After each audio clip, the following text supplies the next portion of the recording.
My chosen one, listen to me now, for I am speaking directly into your spirit. What you have just accomplished is not small, and heaven did not receive it in silence. There was a celebration. There was a joy that moved through the unseen places the moment you took that final step, and the sound of it is still echoing. You may not have felt it yet with your natural senses, and you may not have fully grasped the weight of what just shifted in your life. But I am here to tell you plainly, something extraordinary has taken place, and it carries your name. I know the road that brought you here. I was on it with you. I saw the battles you fought without an audience, the tears that came in the quiet hours when no one else was present, the prayers you whispered into the dark when hope felt like a fragile thing that might not survive the night. You carried your faith through days when the evidence for it was thin, and you kept walking when every visible sign suggested that stopping would have been the reasonable choice. But you did not stop. And that choice, that single, repeated, costly choice, is precisely what brought you to this moment. Declare your amen if you have faith. I want you to understand what heaven celebrates. It is not merely the outcome. It is not the crossing of a finish line as though your journey were a race measured only by its end. What caused rejoicing was who you became while you were inside the fire. The version of you that stands here now is not the same one who first set out.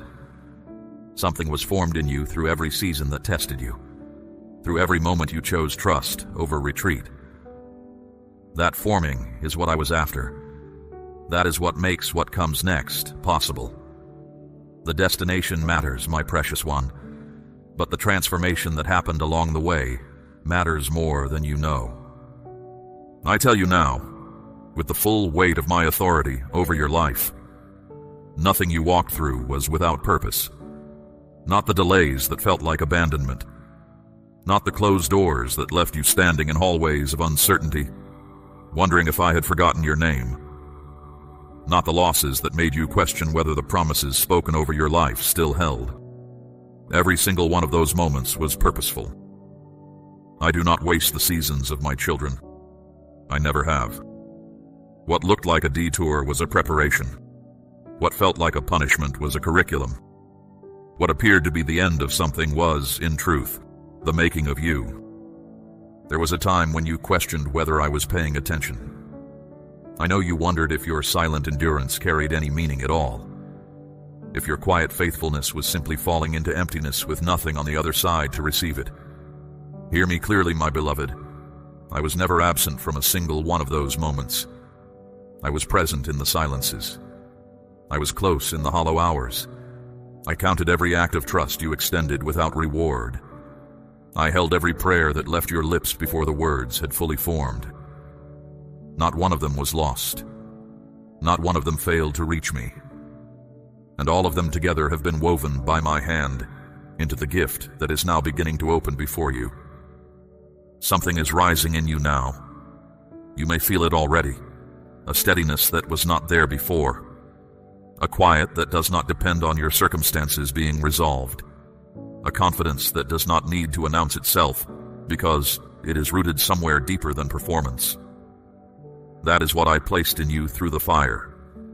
That is the strength that endurance produces when it is carried alongside me. The world cannot give you what you now carry, and the world cannot take it away. It belongs to you because it was formed in you, and it will remain. Declare, I believe, if this is reaching the place in you where truth is known. I also want to speak to the weight you have been carrying. Not the ordinary fatigue of a long season, though that is real enough.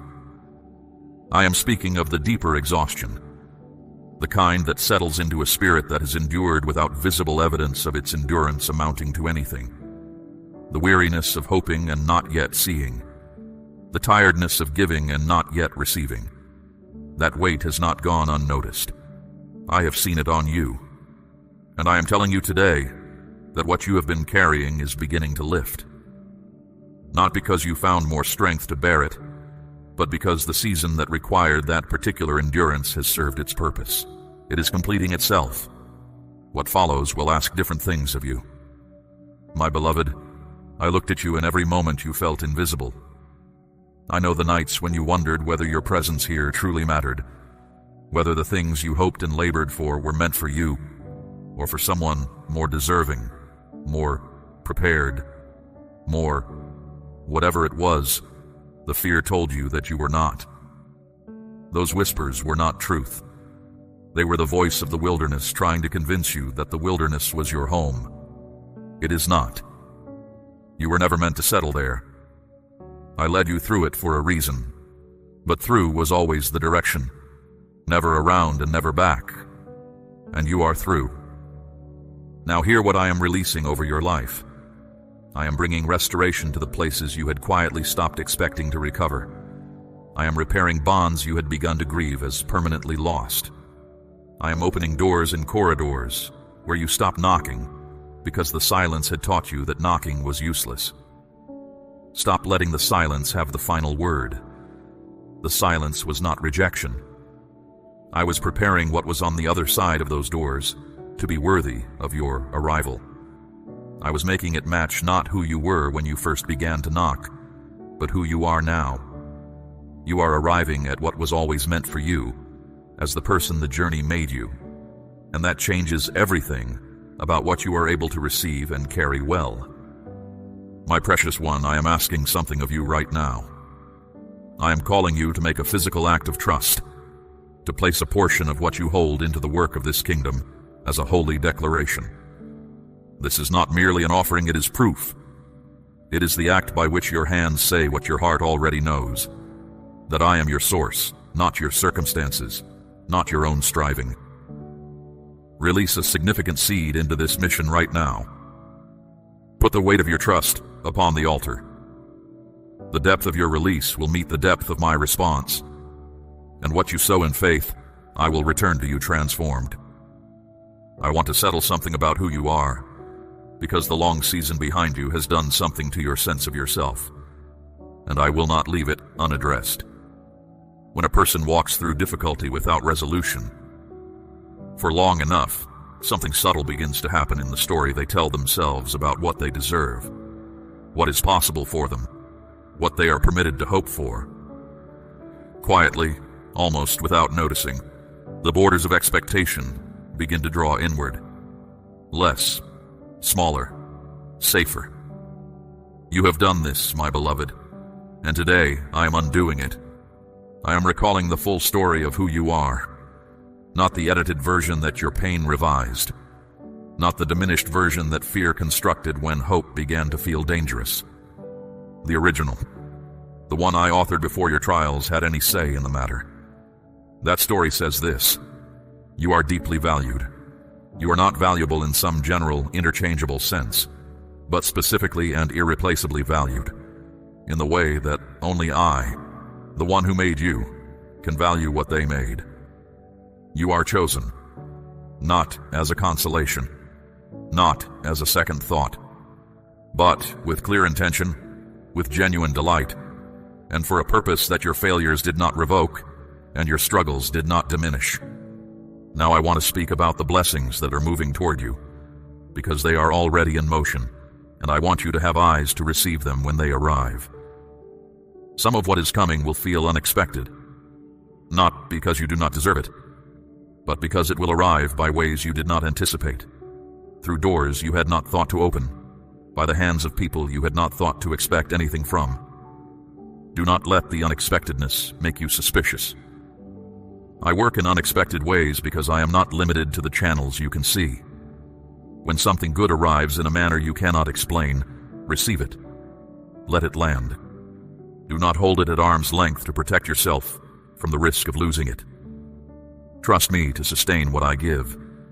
There will be moments in the season ahead when you pause and realize that something has entered your life with such ease, with such natural rightness, that it will feel as though it was always meant to be there. That recognition will be accurate. It was. I placed it on the road before you laid the first stone of this journey. I prepared the people you needed before you knew you needed them. I arranged the connections, the moments, the openings. All of it was already in motion while you were simply trying to get through the day. That is what I do for those who trust me. I work ahead of them. State, "I trust," if you believe this word belongs to your life today. And what of the dreams you set aside? I need to speak to those because I know what you did with them.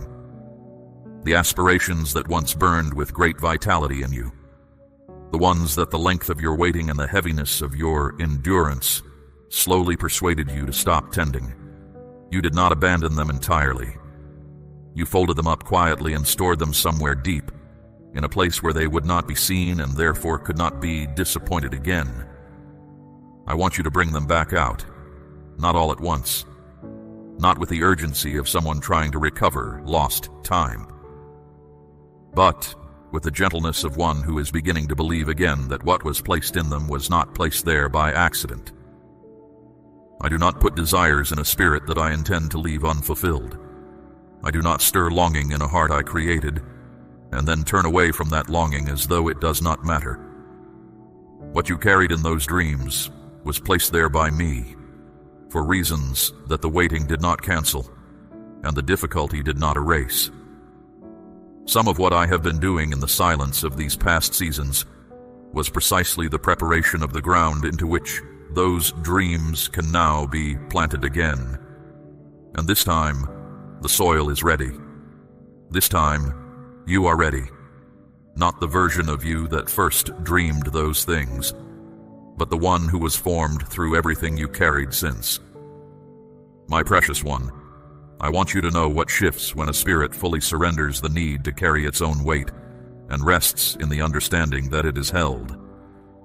Not just in the abstract language of belief, but in the daily lived experience of waking in the morning and not reaching immediately for the worry that has become habit.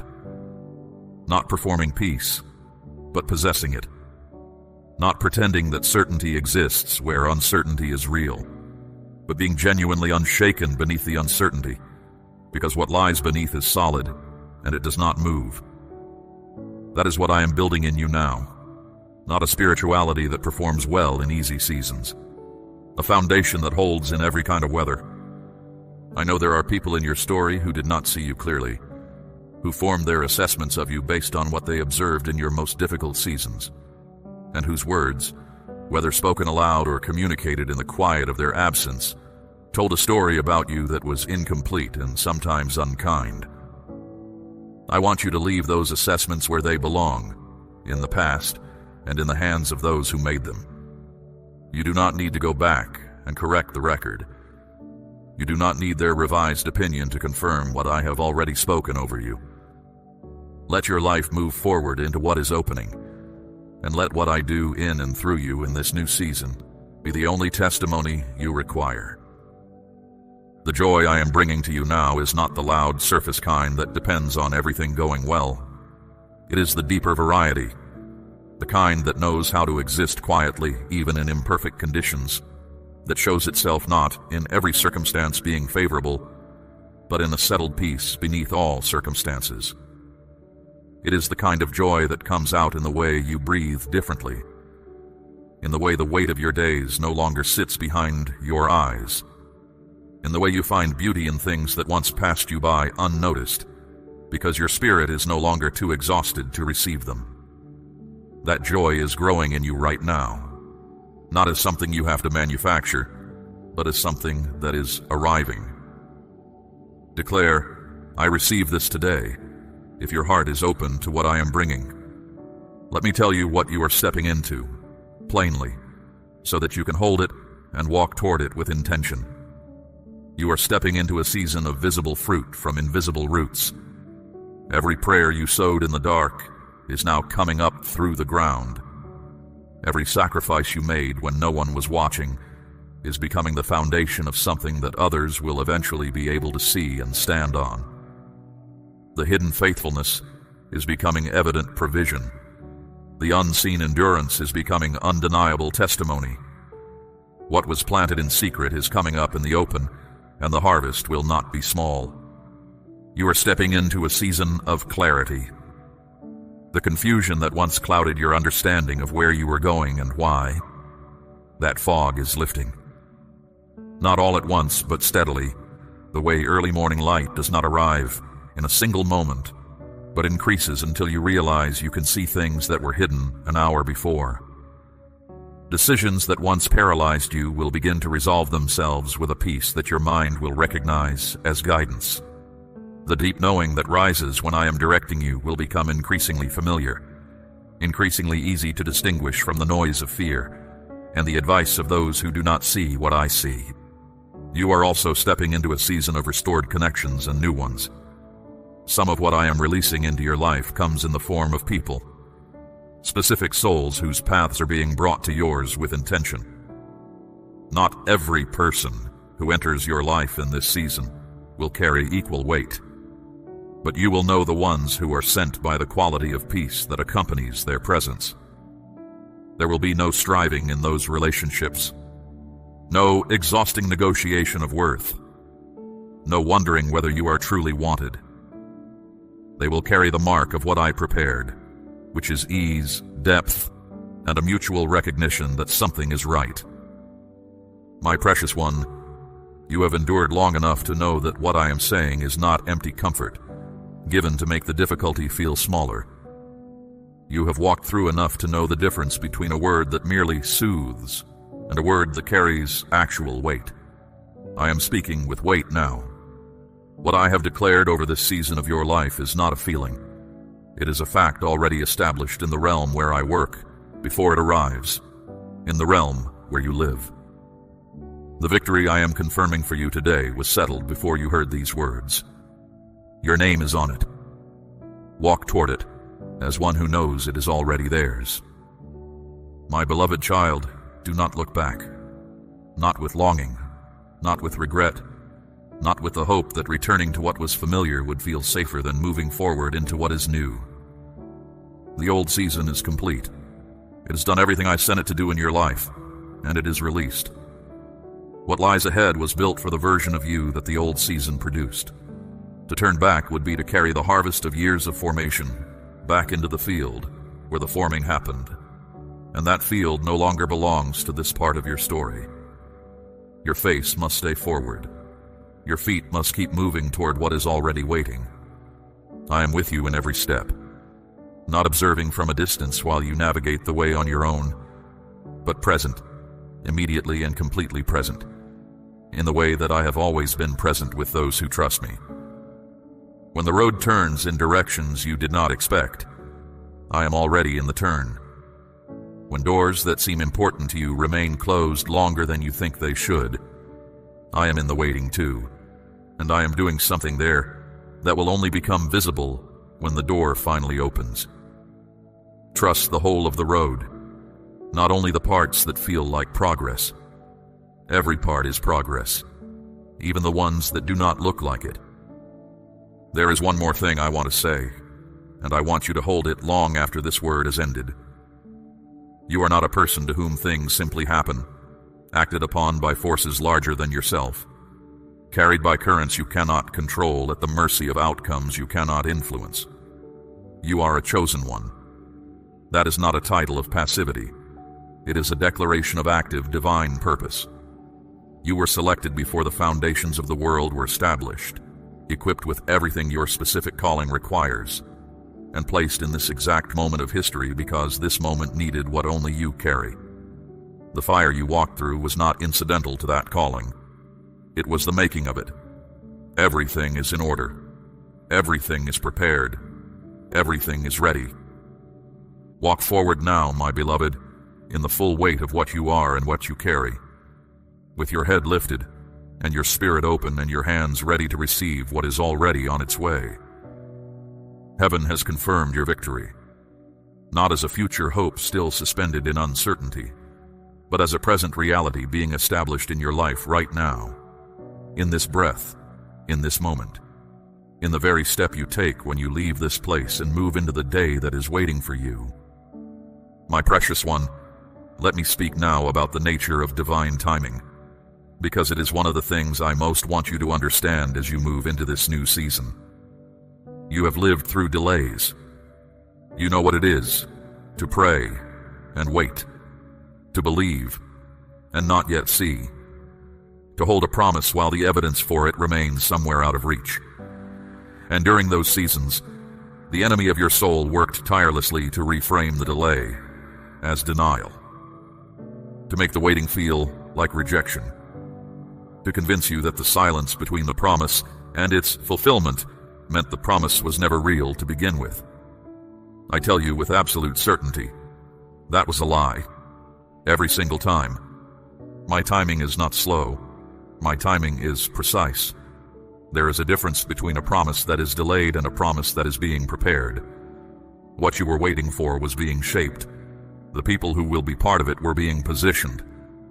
The conditions required for its fullness to arrive intact were being assembled, one by one, with a care that you could not observe from where you were standing. You were on the ground level, seeing only the day in front of you. I was seeing the whole of it, the beginning, the end, and every movement in between, and I was arranging everything accordingly. Nothing about my work in your life was careless. Nothing was left to chance. I think of the one in the ancient writings who carried a promise of such magnitude that the natural mind could not hold it without straining. A promise that a barren woman and an old man would become the parents of a multitude without number. Year after year passed. The evidence mounted for impossibility rather than fulfillment, and yet the promise did not expire.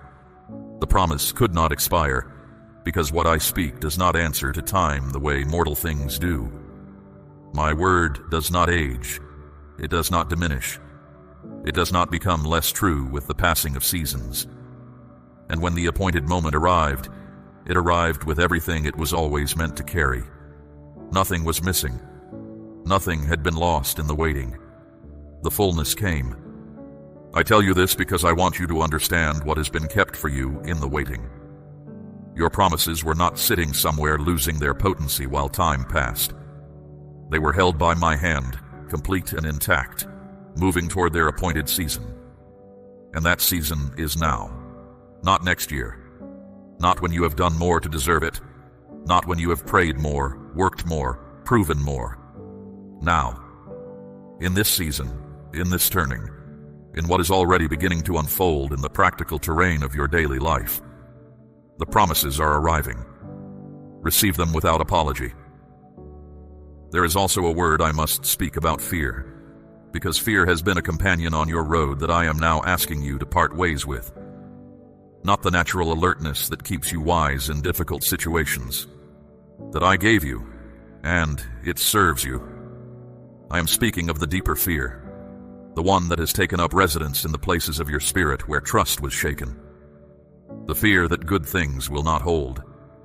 The fear that when things begin to go well, something will come to take it away before it can take root. The fear that you are somehow not enough to hold the life I have prepared for you. That fear is not truth. It is a learned response to old pain, and it does not belong to the season you are entering. I did not form you for a life governed by fear. I said this plainly in the ancient writings, and I am saying it again now, directly to you in this moment. I have not given you a spirit of fear. What I have given you is power and love and a sound mind. Those three things together are sufficient for everything that lies ahead. The power is mine, flowing through you as you remain connected to me. The love is the environment in which you were created and in which your life is intended to flourish. And the sound mind is the capacity to perceive clearly, to discern wisely, to think without the distortion that fear produces when it sits in the seat of judgment. Walk in what I have given you, and let what I did not give you fall away. My cherished child, I want to speak to your relationships, because they are about to change in ways that will feel both tender and significant.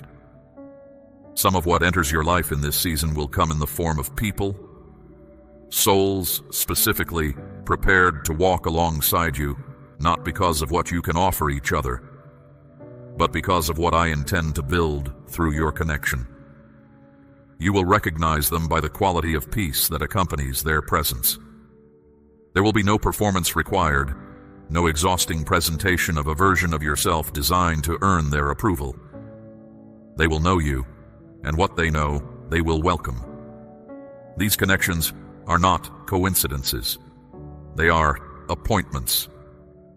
I arranged them before either of you understood what was being arranged, and there are those who will return to you, some whom distance or difficulty separated from your life.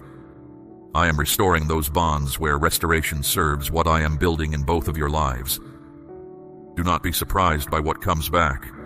Do not interrogate its arrival too sharply, demanding that it explain itself before you allow it through the door. Some returns are mine. Some of what was taken, I am giving back, transformed by what the absence worked in it. What returns will not be identical to what left, but it will be better, carrying a depth and a tenderness that it could not have had before the separation. Open your hands for it. Equally, there are connections that will naturally release themselves from your life in this season, and I want you to receive that releasing without grief. Not every relationship was meant to span every season. Some people were placed on your road for a particular chapter, and when the chapter closes, their part in your story closes with it. This is not failure. It is not a sign that something went wrong. It is the natural movement of a life being directed by a purpose larger than any single relationship.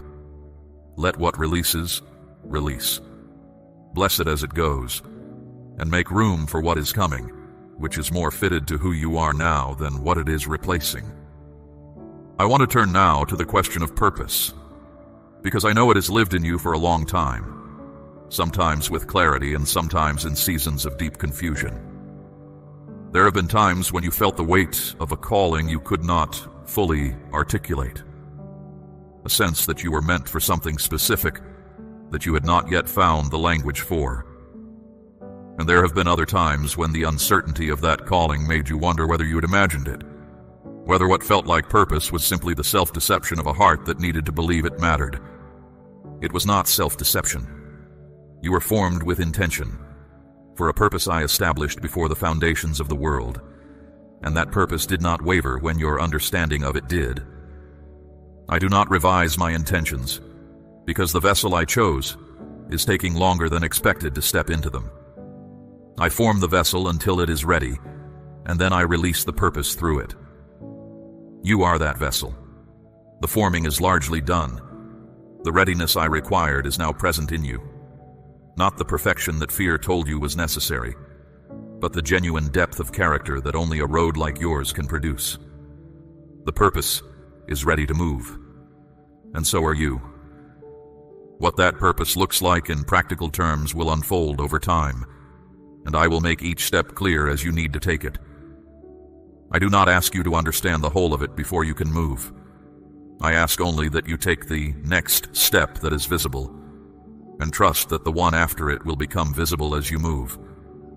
This is how I have always led those I call. Not by map, but by presence. Not by providing the full plan, but by making the next movement plain. If you walk with me, you will not be left standing in darkness wondering which way to go. I will make the way clear. I always have.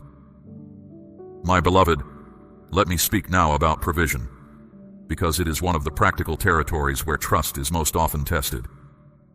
The question of whether there will be enough of what is needed for the life I have called you to, enough to cover what is required, enough to move forward without the constant anxiety of scarcity pressing on every decision.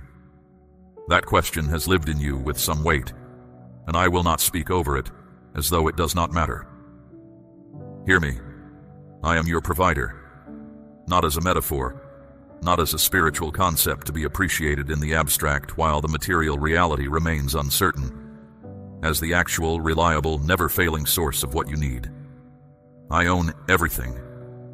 I have access to every resource, every channel of supply, every avenue of provision that exists, and I have never failed to provide for what I myself commissioned. What I ask of you, I equip you for. What I build through you, I supply. Your obedience to my calling is never meant to lead you into a place of lack that I then abandon you in. When I open a door, I do not open it into emptiness. I open it into what I have already placed on the other side. The supply that is coming to you will not all arrive in the ways you are accustomed to expecting it. Some of what I release in this season will come through channels that did not exist before. Some will come from directions you would not have thought to look. I ask you to hold your expectations of how provision should arrive loosely enough that you do not miss it when it comes in a form you were not anticipating. Stay open. Stay expectant. And when something comes your way that you cannot explain by your own effort or planning, receive it as the gift it is, and thank me for it, because that is what it will be. There is a resilience now fixed in you that I want you to become conscious of carrying into the road ahead. It is not arrogance. It is simply the practical knowledge of a soldier who has been in difficult battles and emerged from them, and therefore knows, from experience rather than theory, that they can endure more than the battles ahead are likely to require. You are not naive about difficulty. You do not expect that the new season will be without its challenges, its tests, its moments where trust is required in the absence of immediate comfort. But you also know, in a way that cannot be talked you out of, that you have been through harder and you are still here. That knowledge is a weapon, my precious one. Use it. When fear arrives, and it will arrive, because that is the nature of this life, do not give it the reverence of your full attention. Acknowledge it briefly, then bring it to me. Do not sit with it. Do not analyze it into further growth. Do not build a theology around it. Simply bring it to me and leave it there. I am equipped to handle what you carry to me. My peace is not troubled by your fear. My capacity is not strained by your need. What you lay before me, I take. And in its place, I give you the settled assurance of one who knows that the hands holding their life are the strongest hands in existence. My child, I am aware of the exact condition of everything in your life that appears broken or incomplete. The areas where restoration has not yet arrived. The places where the answer has not yet been made clear. The relationship still in process, the doors still unopened. The aspects of your calling that remain not yet fully in sight. I see every one of them. And I tell you, none of them are outside of my capacity. None of them are too far gone for what I am capable of doing. I am not a God of partial restoration. I do not mend things halfway and leave the rest. When I move in a situation, I move all the way through it.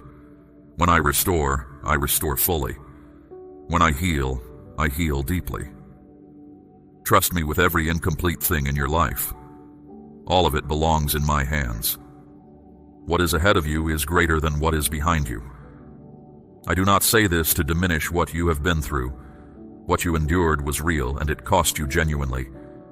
But the harvest of what you planted through your faithfulness is larger than the field in which you sowed it.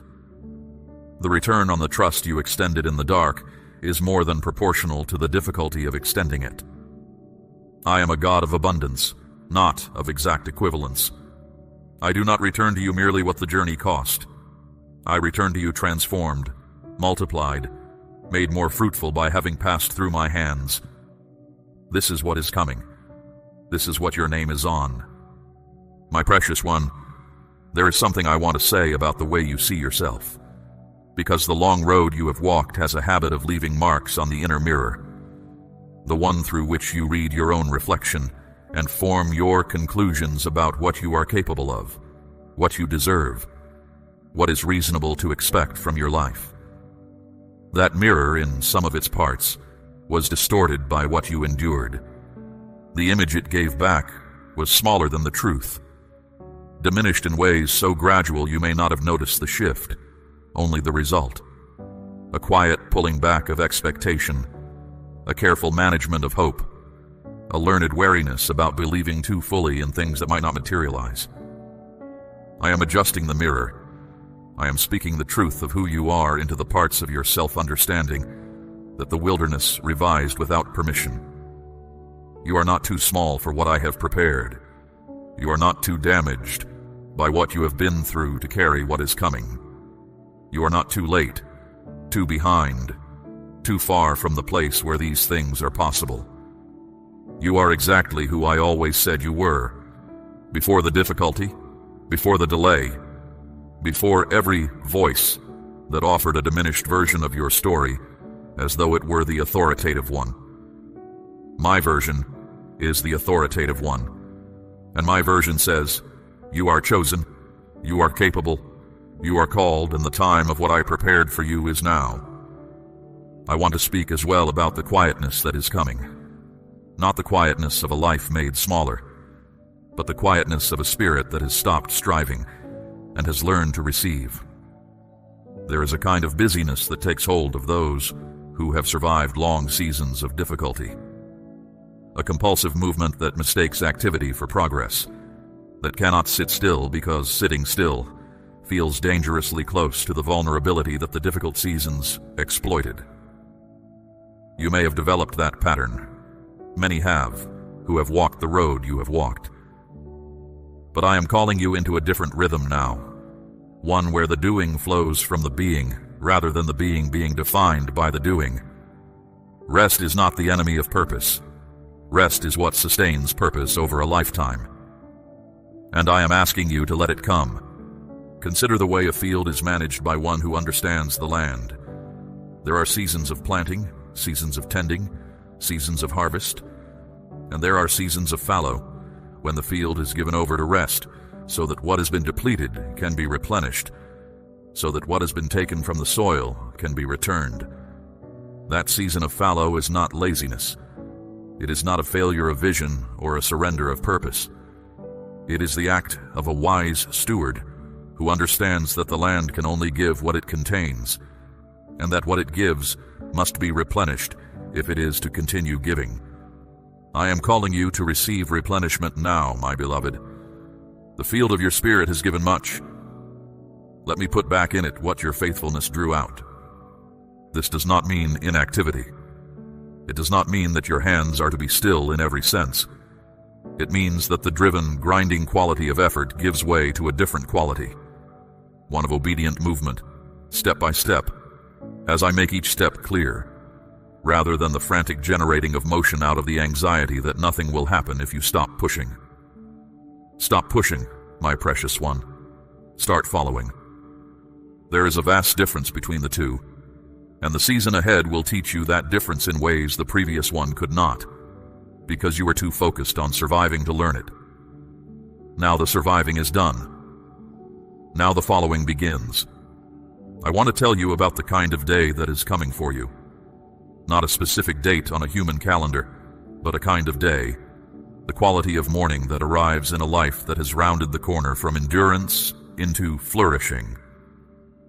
It is the kind of morning where you wake, and the first thing that meets your awareness is not a weight pressing down, but a lightness rising up, where the tasks of the day carry a sense of meaning rather than obligation, where the people around you feel like gifts rather than demands, where you look at the territory of your life and find that you like what you see, not because everything is perfect, but because you can perceive the goodness that is woven through it, the grace that is active in it, and the purpose that gives every ordinary moment its particular dignity. That kind of morning is not wishful thinking. It is not the spiritual equivalent of a pleasant dream that dissolves when you wake to the reality of how things actually are. It is what is possible for a spirit that walks in genuine communion with me, that has learned to receive what I give without immediately bracing for its removal, that has been seasoned by genuine endurance into the kind of faith that does not perform, but simply knows. That is what you are becoming. That is what the fire was for. And that kind of morning is closer to you now than you presently understand. My precious one, I am not finished with you. I do not grow tired of my own children, and I do not lose interest in what I began when the completion of it requires more patience than was initially apparent. I am as committed to the fullness of your story as I was at its beginning, and I am more equipped to bring it to its appointed end than you are currently able to imagine. I am the author who does not abandon the work. I am the father who does not release the child. I am the keeper of promises who keeps them not because they are easy to keep, but because my nature is faithfulness, and my word is my bond. What I have said over your life will happen, not some of it, all of it. In its appointed time, by my appointed means, with a fullness that exceeds what you asked for when you first brought the asking to me. Walk forward into that. Walk forward with the quiet authority of one who has been through the fire and knows that the fire had a limit. Walk forward with the settled peace of one who has been in the wilderness and has now tasted the land that was waiting on the other side of it. Walk forward, knowing that you are not alone, that you have never been alone, and that the one who has been with you in every season of difficulty is the same one who walks with you now into the season of harvest. Your victory is confirmed. It is settled. It is already done in the realm where I work before it becomes visible in the realm where you live. And what I have confirmed, heaven has celebrated. The sound of that celebration, my beloved, is meant for you. Receive it. You have earned the right to receive it. Walk into what is waiting. My beloved, as I bring this word to its close, I want to leave you with something to carry that goes beyond the comfort of this moment and becomes a foundation for the days and weeks and seasons ahead. Because the truth is, words, even words spoken with genuine authority, even words that carry the weight of heaven, can fade in the noise of ordinary life. The pressures return, the doubts find their old voices. The circumstances that have not yet visibly changed continue to press on your awareness, and the temptation is to conclude that what was spoken in the moment of encouragement did not have the lasting power it appeared to have. So let me give you something more durable than comfort. Let me give you an anchor. Hold this. I have already been to every place in your future that you are afraid of, and I have already made provision in every one of them. There's no junction ahead that I have not already visited. There's no darkness coming that I have not already placed a light inside. There is no lack waiting for you in any territory I have called you to, that I have not already arranged to fill. You are not heading into unknown country. I have been there. I know the road. I know what you will need when you arrive, and I have already sent it ahead. Walk with that knowledge under your feet. Let it be the thing that answers the whispers of fear when they rise. And carry this as well. The story I am telling through your life is not finished, not even close. What you have walked through has been the early chapters, the formation section, the wilderness section, the section where the main character is being shaped into someone capable of carrying the story to its appointed end. But the most significant chapters lie ahead of you, not behind. The things I will do through you in the next season will be greater than what I did in the last one, because you are now a more prepared vessel. The depth into which I can pour is greater. The reach through which I can work is wider. The authority I can entrust to you is deeper than it could have been before the fire. More is ahead, my precious one. So much more. Do not grow small as you step into it. Do not let the newness of it, the unfamiliarity of it, the way it asks things of you that you have not yet done, convince you to step back into the known. The known served its purpose. It taught you what it had to teach. What lies ahead will teach you things the known never could, and they will be worth every moment of discomfort that the stretching requires. Say yes to the stretching. Say yes to the expanding. Say yes to the version of your life that I have been preparing for since before you were born. It is yours. It has always been yours. And it is time. Declare your amen if you have faith. Not as a passing moment, but as a declaration that settles deep in your spirit and carries you forward into every good thing I have prepared and promised. We run on viewer support only. For exclusive member-only content, scan the QR or see the pinned comment. God bless you.